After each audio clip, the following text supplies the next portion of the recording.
Hello दोस्तों, आज की इस रोमांचक कहानी में आपका स्वागत है।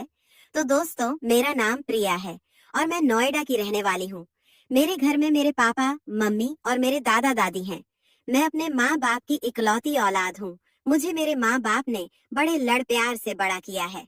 आज मेरी उम्र 17 साल की है, लेकिन मुझे देखकर कोई कह नहीं सकता कि मेरी उम्र इतनी कम होगी, क्योंकि मेरा बदन बिल्कुल एक 26 साल की लड़की की तरह हो चुका है। और इसकी वजह मैं खुद ही हूँ, जो 17 साल की उम्र से ही मैं वह सब करने लगी। मेरे घर में 5 रूम है। एक में मेरे मम्मी पापा और दूसरे में मेरे दादी दादा, जो अब 61 से ज्यादा उम्र के हैं और ज्यादातर अपने रूम में ही लेटे रहते हैं। और तीसरे में मैं खुद रहती हूँ और बाकी के 2 कमरे हम अलग अलग कामों के लिए उपयोग में लेते हैं। मेरे पापा की उम्र 40 साल की है। मेरी माँ वैसे तो बहुत खूबसूरत है, लेकिन बहुत ही पुराने विचारों वाली एक साधारण औरत है, जो अपना ज्यादातर वक्त पूजा पाठ या अपने सास ससुर की सेवा में और घर के काम काज में रहती है। मेरे पापा, जो एक बिजनेसमैन है और अपना खुद का बिजनेस चलाते हैं। हम बहुत अमीर तो नहीं हैं, लेकिन हमारे घर में किसी चीज की कोई कमी नहीं है। मेरे पापा भी बहुत खूबसूरत हैं, लेकिन मेरी माँ तो उन्हें टाइम ही नहीं दे पाती है।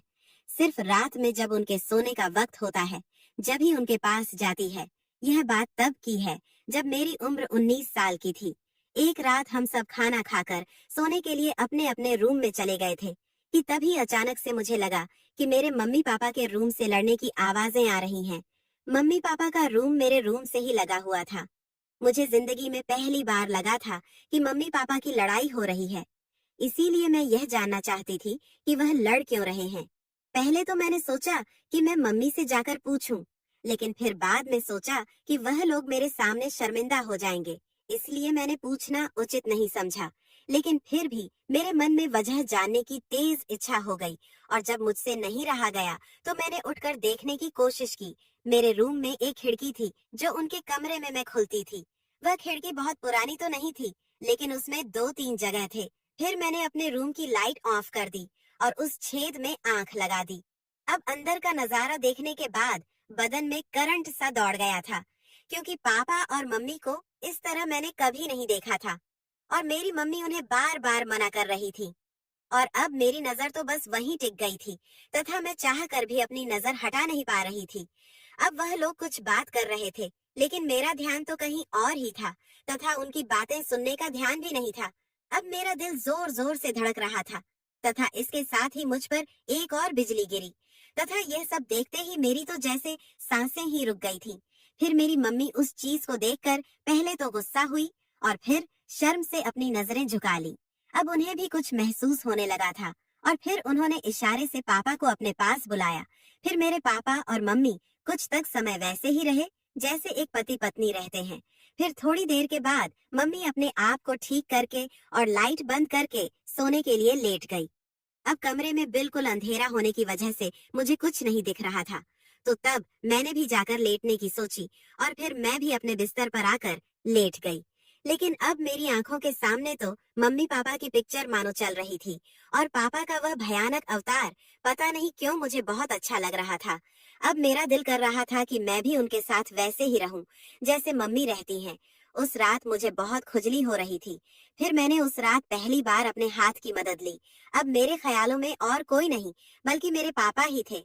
फिर जब मेरी खुजली बंद हुई, तब मैं इतनी थक थी कि कब मेरी आंख लग गई मुझे पता ही नहीं चला। फिर सुबह मम्मी ने जब आवाज लगाई तो मेरी आंख खुली। फिर मम्मी बोली कि बेटी, सुबह के 9 बजे रहे हैं, स्कूल नहीं जाना क्या? तो तब मैं उठकर सीधी बाथरूम में गई। तो फिर अब मेरी आंखों के सामने फिर से वही नजारा आ गया था। अब मुझे फिर से खुजली होने लगी थी, तो मैंने फिर से अपने हाथों की मदद ली। दोस्तों, मुझे बहुत अच्छा महसूस हो रहा था। खैर, जैसे तैसे करके मैं स्कूल जाने के लिए तैयार हुई और ड्रेस पहनकर बाहर आई। तो नाश्ता करने टेबल पर बैठी तो मेरा पापा से सामना हुआ। मैं रोज सुबह पापा को गुड मॉर्निंग करती थी, तो तब मैंने आज दिन भी पापा को वैसे ही गुड मॉर्निंग किया। अब मैं उनके ठीक सामने जाकर कुर्सी पर बैठकर नाश्ता करने लगी थी, और फिर नाश्ता करने के बाद मैं स्कूल की बस पकड़ने के लिए बाहर जाने लगी। लेकिन मेरा मन पापा को छोड़कर जाने का नहीं हो रहा था। तो तब मैं बाहर तो गई, लेकिन कुछ देर के बाद वापस आकर मैंने बहाना बनाया कि मेरी बस निकल चुकी है। अब ऐसी स्थिति में पापा मुझे स्कूल छोड़कर आया करते थे, तो तब मम्मी बोली कि जा पापा से कह दे, वह तुझे स्कूल छोड़ आएंगे। फिर मैं खुशी खुशी पापा के कमरे में गई। फिर मैंने पापा से कहा तो वह मुझे स्कूल छोड़ने के लिए राजी हो गए। मैंने कहा मैं लेट हो रही हूँ। तो तब पापा बोले कि ठीक है, मैं टी शर्ट तो पहन लूं, तुम मेरा बाहर इंतजार कर। तो मैं बाहर आकर इंतजार करने लगी। पापा मुझे ज्यादातर स्कूल कार में छोड़ते थे, लेकिन उस दिन मेरे कहने पर उन्होंने मुझे हमारी एक्टिवा स्कूटर पर स्कूल छोड़ने के लिए गए। दोस्तों, यहाँ तक तो मेरा प्लान सफल रहा था, लेकिन आगे के प्लान में थोड़ा खतरा था और मुझे यकीन नहीं था कि वह सफल हो जाएगा। फिर मैं उनके पीछे बैठ गई और फिर हम स्कूल की तरफ चल दिए। मेरा स्कूल घर से लगभग 8 किलोमीटर दूर था। रास्ता लंबा था और सुबह का वक्त था, तो रोड सुनसान थी। फिर जब हम घर से 3 किलोमीटर दूर आ गए, तो तब मैंने पापा से कहा कि गाड़ी मैं चलाऊंगा। तब पापा परेशान होकर बोले कि ठीक है, लेकिन हैंडल में ही पकड़ूंगा। अब मुझे मेरा प्लान कामयाब होता दिख रहे थे। तब मैंने कहा कि ठीक है, और पापा ने गाड़ी साइड में रोककर मुझे अपने आगे बैठाया और मेरी बगल में से अपने दोनों हाथ डालकर हैंडल पकड़ा और धीरे धीरे चलाने लगे। लेकिन अब गाड़ी चलाने पर किसका ध्यान था? मेरा इरादा तो कुछ और था। और फिर इस तरह मस्ती कर हुए मैं स्कूल पहुंच गई। फिर पापा को जाते वक्त मैंने एक बार फिर से बाएं बाएं किया। अब पापा शायद मुझे लेकर कुछ परेशान हो गए थे, क्योंकि मैंने हरकत ही कुछ ऐसी कर दी थी। और मेरी तो पूछो मत, मेरी हालत तो इतना करने में ही बहुत खराब हो गई थी। फिर पूरे दिन स्कूल में मेरे दिमाग में पापा का ही ख्याल घूमता रहा और अब मेरा दिल कर रहा था कि मैं पापा के साथ गाड़ी पर ही बैठी रहूं। अब पता नहीं मुझे क्या हो गया था। ऐसी कौन सी तूफान मेरे अंदर था कि मैं पाप के साथ ऐसा करने के लिए ही सोचने लगी थी। खैर, आगे बढ़ते हैं। फिर मैं अपने मन की इच्छा और मेरे मन में चल रहे तूफान को लेकर घर पहुंची। अब उस वक्त लगभग 4 बज रहे थे। अब घर में दादा दादी के अलावा कोई नहीं था। मम्मी कहीं गई हुई थी और पापा अपने ऑफिस में थे। खैर, फिर मैं बाथरूम में गई और फ्रेश होकर बाहर निकली, तो अब मुझे बहुत सुकून मिला और फिर मैं सो गई। फिर मेरी आंख खुली तो शाम के 5 बजे रहे थे। फिर मैंने नहा धोकर कपड़े पहने और मैंने कपड़े भी उस दिन कुछ अलग दिखने वाले पहने थे। अब पापा के आने का टाइम हो गया था, लेकिन मम्मी का कोई पता नहीं था कि वह आएंगी। फिर शाम के 7 बजकर 30 मिनट पर पापा ने घंटी बजाई, तो मैं दौड़ती हुई गई और दरवाजा खोला। फिर पापा मुझे देखकर थोड़े मुस्कुराए और मुझे देखते हुए बोले कि बेटा, आज तो तुम बहुत स्मार्ट लग रही हो। अब मुझे इतनी खुशी हुई थी कि मैं पापा को फंसाने में धीरे धीरे सफल होती जा रही थी। फिर अंदर आकर पापा ने चाय का ऑर्डर कर दिया, तो मैं रसोई घर में जाकर चाय बनाने लगी। फिर पापा भी फ्रेश होकर किचन में आ गए और इधर उधर की बातें करने लगे थे। फिर थोड़ी देर बाद मैंने पापा की तरफ देखा, तो पापा की नजर कहीं और थी। अब मुझे तो ऐसा लग रहा था कि जैसे मेरे मन की इच्छा पूरी हो जाएगी, और बस मैं ऐसे ही खड़ी रही। फिर चाय बन चुकी थी, तथा फिर मैंने पापा से रूम में जाकर बैठने को कहा और चाय वहां देकर के बाथरूम में जाकर खुद को शांत करने लगी थी।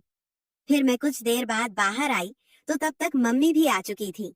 मुझे मम्मी पर बहुत गुस्सा आया, क्योंकि मुझे पापा से अपने मन की इच्छा को बताना था और मम्मी के सामने मैं कुछ नहीं कर सकती थी। अब पापा भी मम्मी के आने से थोड़ी दुखी हो गए थे, क्योंकि ना तो वह कुछ करती थी और ना ही उन्हें कुछ करने देती थी, और मुझे भी उन्हें सताने में बहुत मजा मिल रहा था। फिर खाना खाने के बाद पापा मुझसे बोले कि बेटी चल, थोड़ा घूम कर आते हैं, और मुझे लेकर घर के बाहर आ गए। फिर बाहर आकर उनका मूड चेंज हुआ और मुझसे बोले कि चल बेटा, पिक्चर देखने चलते हैं। तो तब मुझे पापा पर इतना प्यार आया कि पापा मेरे साथ अकेला रहने की कितनी कोशिश कर रहे हैं। खैर, फिर हम एक्टिवा पर सवार होकर एक सिनेमा में पहुंच गए और रास्ते में ही मम्मी को फोन कर दिया कि हम पिक्चर देखने जा रहे हैं। जब सिनेमा घर में कोई पुरानी मूवी लगी होने की वजह से ज्यादा भीड़ नहीं थी। पूरे हॉल में लगभग 50 से 60 लोग ही होंगे। अब मुझे पापा की समझदारी पर बहुत खुशी ही थी। वह चाहते तो मुझे किसी बढ़िया पिक्चर दिखाने ले जाते, लेकिन उन्हें शायद कुछ ज्यादा वक्त मेरे साथ बिताने थे। फिर उन्होंने सबसे महंगे टिकट लिए और फिर हम लोग बालकनी में जाकर बैठ गए। हमारा नसीब इतना बढ़िया चल रहा था कि बालकनी में हमारे अलावा सिर्फ एक ही लड़का था, जिसकी उम्र लगभग 17 साल था, और वह भी आगे की सीट पर बैठ गया था।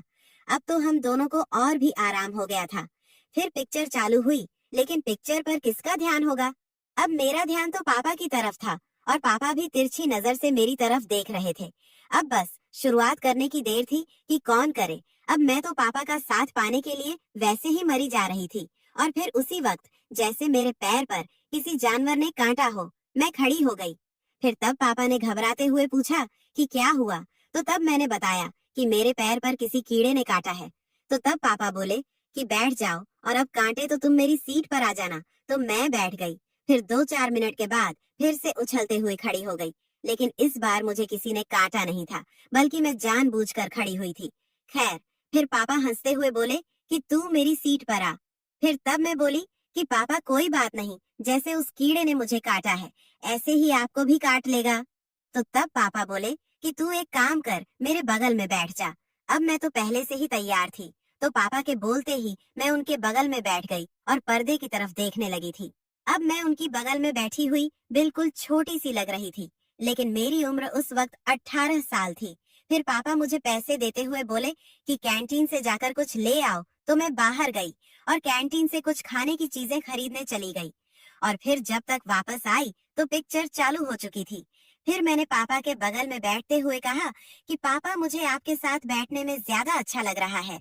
फिर तब पापा बोले कि तू फिर 1 मिनट रुक, और बैठे हुए ही खुद को सेट करने लगे थे। अब मुझे अंधेरे में कुछ नहीं दिख रहा था। और फिर जब उन्होंने मुझे बैठने को कहा और मैं उनके बगल में फिर से बैठ गई।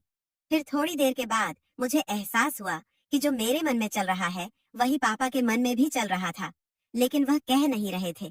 फिर हार मानकर पापा को इशारा किया और पापा मेरे इशारे को समझ गए, तथा जिस तरह मम्मी पापा का साथ देती है उसी तरह आज मैं पापा का साथ देने लगी। हम दोनों ने काफी देर तक वहां मजे किया। अब हम दोनों बिल्कुल शांत थे और बहुत थक गए थे। फिर 30 मिनट के बाद ही पिक्चर खत्म हो गई और लाइट जलती, इससे पहले ही मैंने खुद को ठीक किया। फिर थोड़ी देर के बाद लाइट जली और फिर हम दोनों हॉल से बाहर निकले। फिर बाहर आकर पापा मुस्कुराते हुए बोले कि पिक्चर कैसी लगी। तो मैंने जवाब दिया कि इससे बढ़िया पिक्चर मैंने आज तक नहीं देखी, लेकिन पापा मुझे चलने में बहुत तकलीफ हो रही है। उसके बाद मुस्कुराते हुए पापा ने मुझे अपनी गोद में उठाया और पार्किंग तक ले गए, क्योंकि हमारी गाड़ी वहीं थी। और फिर मैं मुस्कुराती हुई गाड़ी पर बैठ गई और फिर हम घर की तरफ चल पड़े। उस दिन के बाद से अब मेरे पापा मेरा बहुत ख्याल रखते हैं और मैं भी अपने पापा का बहुत ख्याल रखती हूँ। तो दोस्तों, ऐसे ही और भी इंटरेस्टिंग कहानियां सुनने के लिए हमारे आलिया की वॉइस चैनल को अभी सब्सक्राइब करें।